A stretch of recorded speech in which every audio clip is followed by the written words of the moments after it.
Certains prédisent la disparition des banques. Chris Skinner, un banking futuriste qu'on appelle, un blogueur de renommée, nous parle aujourd'hui dans son livre Value Web que la banque classique va disparaître. Ceux qui sont un peu plus rattachés au mode classique de la banque nous disent également que 40% de la profession classique des banques vont disparaître grâce à la digitalisation. Ce qui veut dire tout le défi, en quelque sorte, aujourd'hui, à faire par les banques par rapport à ce secteur qui est le secteur des fintech. Probablement, mes amis vont nous éclairer par quelques idées sur un état des lieux, mais également de certains défis. Je tiens tout simplement à rappeler certaines qualités de nos panélistes. Permettez-moi, monsieur le gouverneur, juste quelques secondes, pour rappeler que M. Boubacar Correa, qui est de Tamil Africa Holding, vous avez l'ambition, en quelque sorte, de développer en Afrique subsaharienne un réseau de banques modernes fonctionnant sur les principes des finances islamiques, mais vous attachez, c'est ce que j'ai pu lire sur Internet, et que vous êtes un acteur du développement socio-économique et que vous placez la digitalisation au cœur de votre stratégie. Je salue également Monsieur Yaya Touré, parmi nous aujourd'hui. Donc vous êtes à la tête secrétaire général d'une association, Réseau africain pour la promotion de la finance islamique. Vous êtes présent dans une dizaine de pays et vous travaillez pour booster l'écosystème et le cadre légal pour le développement des finances islamiques. Question, et je vous laisse la liberté, est-ce que les fintech vous font peur, vous, en tant que banquier? Merci beaucoup. Tout d'abord, permettez-moi de remercier les organisateurs de ce symposium pour l'invitation qui nous a été faite de prendre part à cet important événement et aussi d'exprimer tout l'honneur que j'ai pour de partager ce panel avec le gouverneur de la Banque centrale. Je voudrais aussi saluer au passage la présence du docteur Mohamed Tcharaya, président du conseil d'administration de la Banque islamique du Sénégal, membre du groupe d'Anguille Africa. La fintech ne doit pas nous faire peur. Certes, c'est une grande révolution qui est en train de se dérouler sous nos yeux et une révolution qui touche en profondeur les réalités de la banque telles que nous l'avons pratiquée jusqu'à ce jour. Les défis sont énormes. Il nous faut penser à changer notre approche client. Il nous faut changer nos métiers et les adapter à cette nouvelle réalité technologique. Pourquoi devons-nous avoir peur? Parce qu'il y a de nouveaux acteurs qui viennent sur le marché. De nouveaux concurrents, les compagnies de télécommunications et d'autres opérateurs privés. Mais je pense que la banque garde toujours sa place et reste l'acteur principal du monde financier.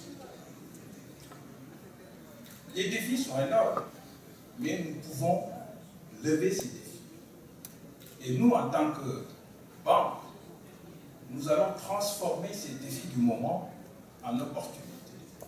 Je pense que nous aurons l'occasion de revenir sur ces opportunités dont je pense. Alors également une question qui est la relation entre les fintech et les finances islamiques. Est-ce qu'il y a un lien entre les deux concepts? Si je pars d'un constat et que les fintech sont plutôt sociales que économiques, puisque le rôle est un rôle plutôt d'inclusion financière, c'est de se rapprocher par rapport à la population qui est exclue, qui n'est pas bancarisée. Nous savons très bien que dans nos pays africains, il y a une très grande exclusion, en quelque sorte, d'une certaine classe. Les banques ne veulent pas des pauvres, alors que semble-t-il que les finances technologiques peuvent se rapprocher. Alors quel est le lien entre finances islamiques et fintech? Est-ce qu'il y a une particularité? Il y a un lien très fort. J'ai même l'impression que les fintech sont d'inspiration finance islamique. Si je pense à certaines innovations, telles que le crowdfunding, qui est une plateforme associative, et la finance islamique dans certains de ces instruments, tels que la Modaraba, est une finance par excellence associative. Mais c'est aussi une finance sociale. Et nous évoluons, nous opérons dans une zone géographique où le taux de bancarisation est très faible.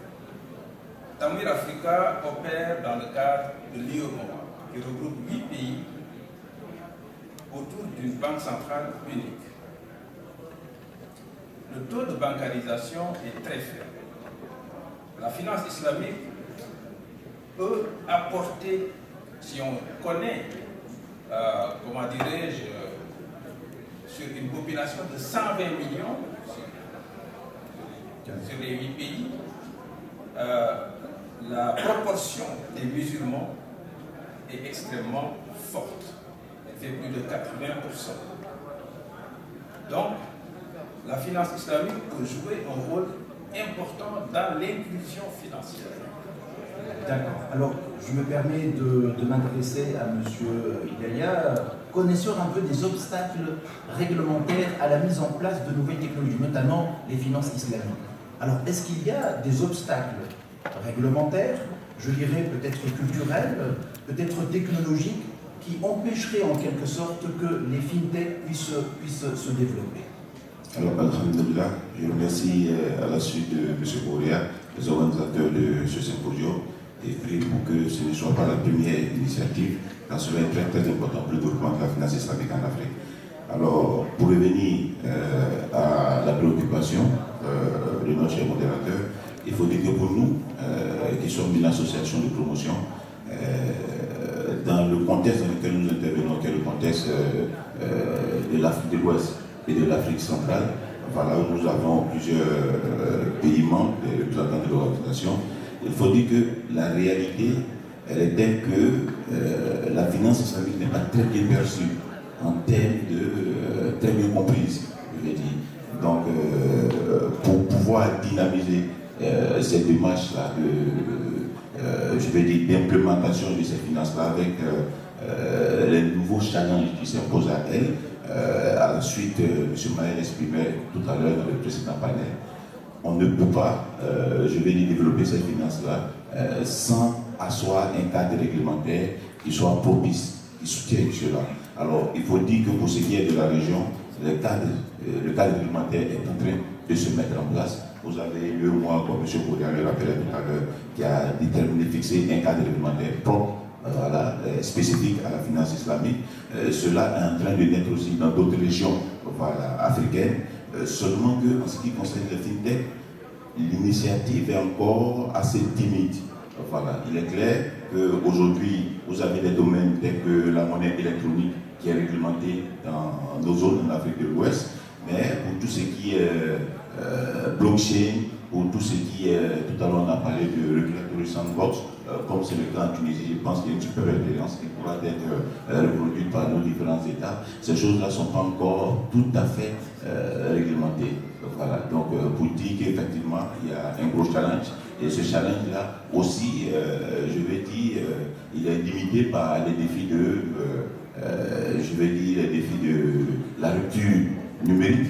Voilà, la rupture numérique, les défis de l'infrastructure numérique, même dans nos zones, ce n'est pas toujours évident.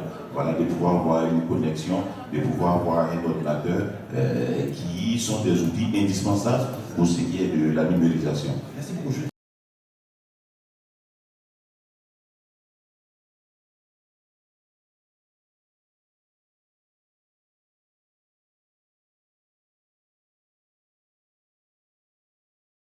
On sait que d'une région à une autre, ce n'est pas la même appréciation des choses, c'est des contextes qui sont différents. Il faut tenir compte de cet aspect culturel-là dans l'implémentation et de la finance islamique et des nouvelles technologies. Nos régions, on l'a indiqué, sont des régions à fort taux de pauvreté.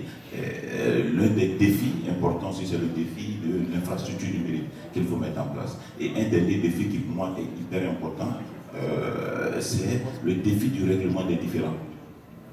En ce qui concerne les différends qui naîtraient dans les relations ou la livraison de produits financiers islamiques. Ces aspects du règlement des différends ne sont pas pris en charge, en principe dans les normes, c'est-à-dire que ce soit au niveau des normes à offrir dans l'implémentation dans le cadre local, voilà, que ce soit aujourd'hui au niveau des produits financiers qui sont mis à disposition.